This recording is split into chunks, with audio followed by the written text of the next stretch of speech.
Bueno, este convite ha sido, y estas entrevistas, esta serie podcast ha sido muy emotiva porque hemos hoy tenido acá personas con unas historias de resistencia, de organización, de procesos territoriales de este país, que aquí hemos llorado, nos hemos conmovido mucho en este espacio porque ha sido realmente emocionante escuchar esas historias y esos sueños de transformación de los territorios. Y precisamente por eso tenemos aquí enfrente a una persona que alguien hoy en este espacio dijo que la admiraba mucho. Ayer, la coordinadora del CENSAT, Catalina Caro, dijo: Tatiana Roa es mi maestra, en muchos sentidos, y nos contó por qué.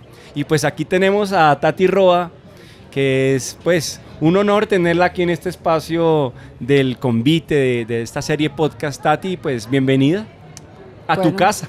Sí, esta es mi casa, en efecto, estar aquí en el convite de una idea que fuimos madurando por mucho tiempo entre el colectivo de CENSAT y ver lo que sigue ganando fuerza, creciendo, pues lo motiva a uno mucho a estar.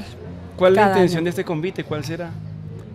Bueno, cuando el convite arrancó la idea, pues se llama así, ¿no? El convite de las alternativas para el cuidado de la vida.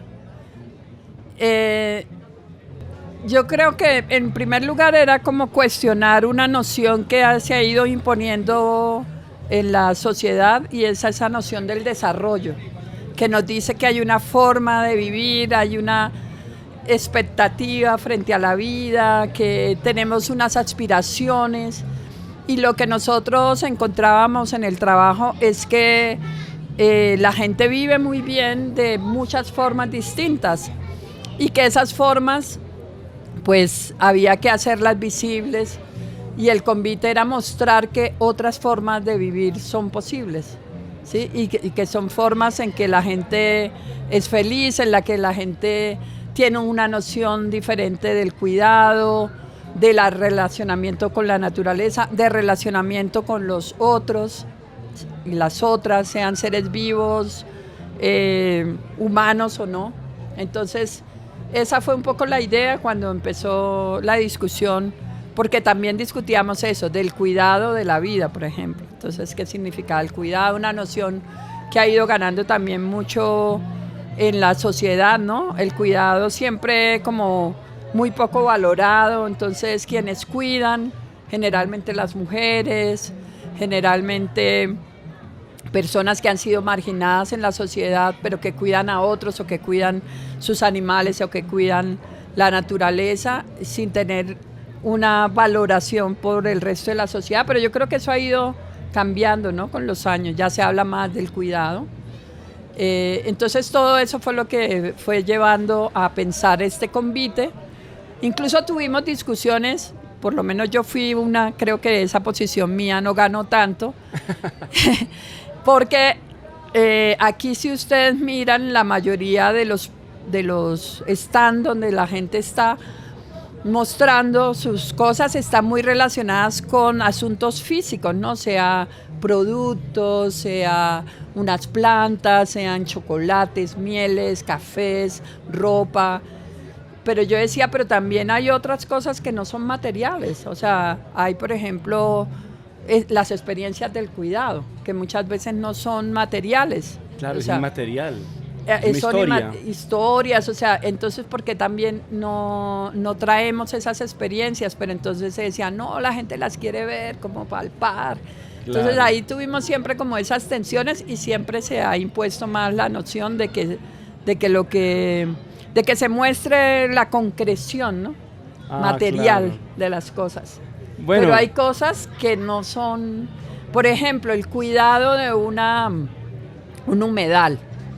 Pues tú no vas a traer el humedal acá, ¿no? Lo puedes traer en videos, lo puedes traer en fotografías, pero no lo vas a tener aquí material, porque claro, es material, claro, también, porque tú transformaste un humedal, como hace mucha gente aquí en Bogotá, que se dedica a recuperar zonas que se consideran pantanos, de zancudos, de no sé qué, pero esas personas, esas comunidades encuentran un sentido a recuperar, digamos, ese humedal y a darle un lugar en su comunidad. Entonces, ese tipo de experiencia, por ejemplo, hay que mostrarlas de otra manera. Hay que buscar los caminos, ¿no? Hay La que buscar comunicación. los caminos. Porque precisamente aquí han estado personas contándonos esas historias inmateriales que hoy no se pueden traer al convite, pero que está la palabra, la historia. Y esta oportunidad que tenemos de estar aquí ante estas cámaras y micrófonos es contar eso. Y yo quería preguntarte, el tema de este convite este año es las 1000 maneras del buen vivir. Uh-huh.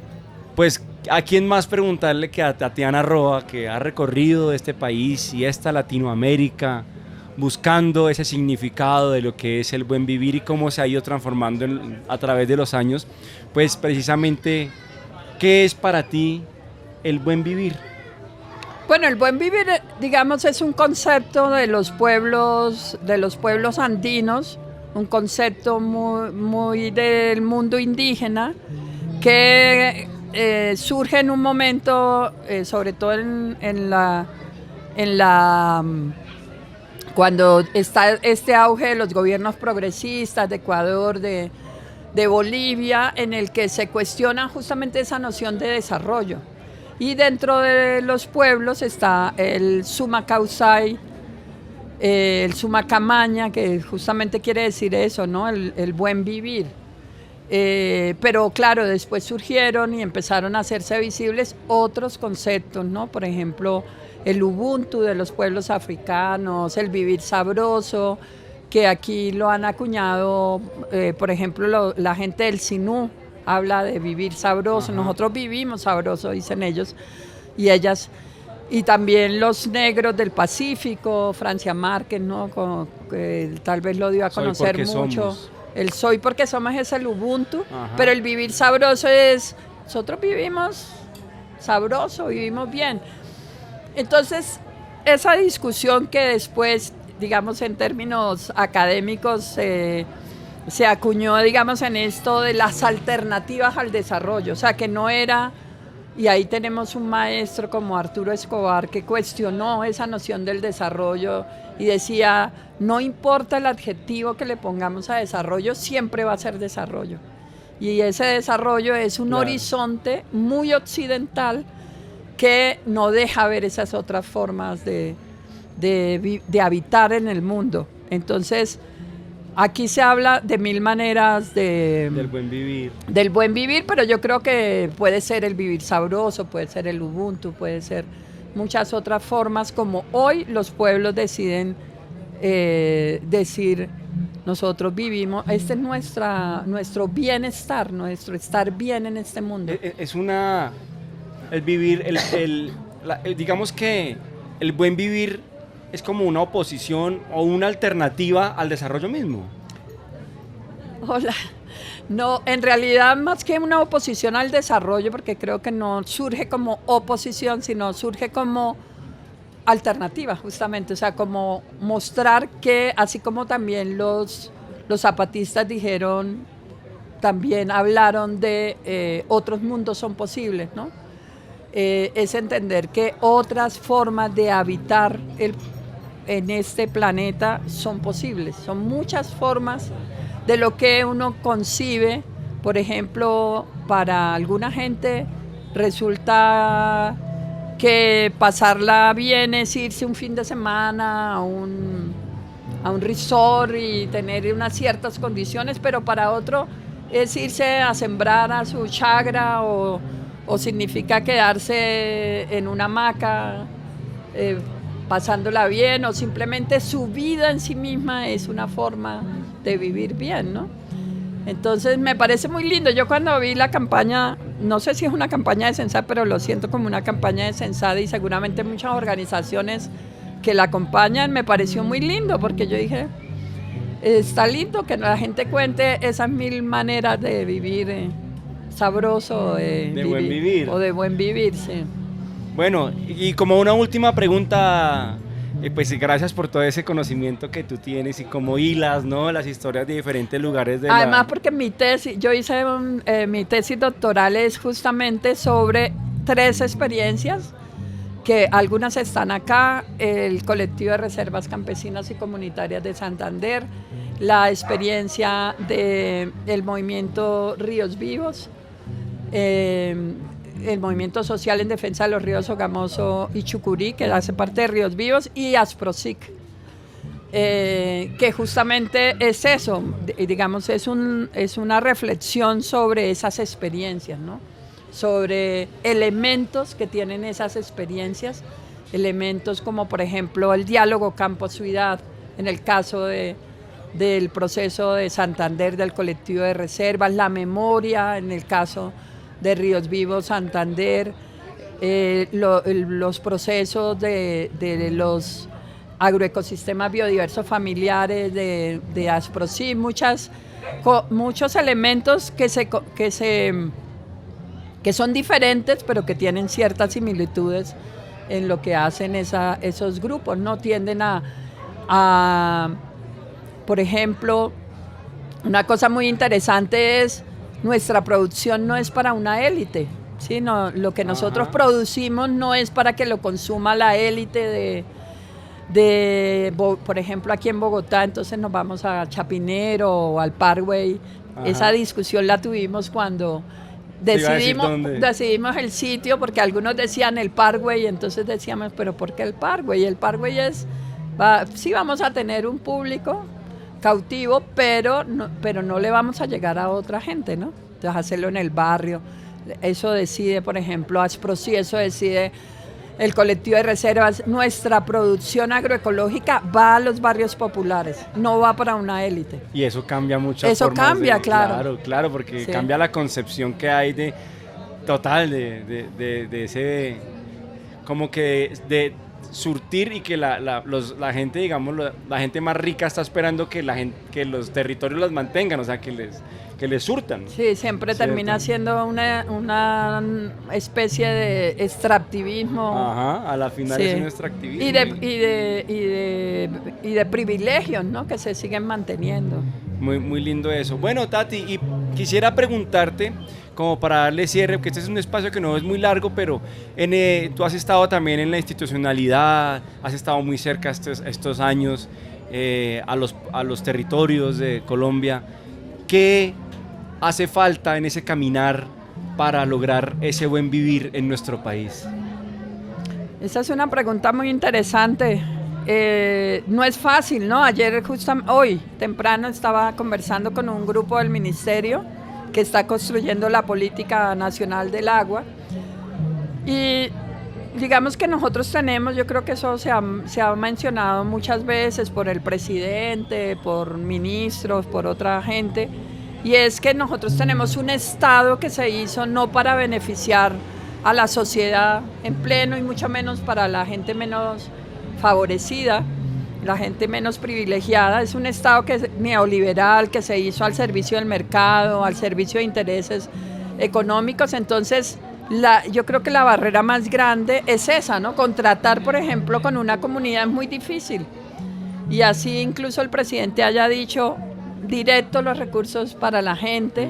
No es fácil, porque toda la arquitectura institucional está hecha para favorecer unos sectores económicos, y eso sigue manteniendo esos privilegios.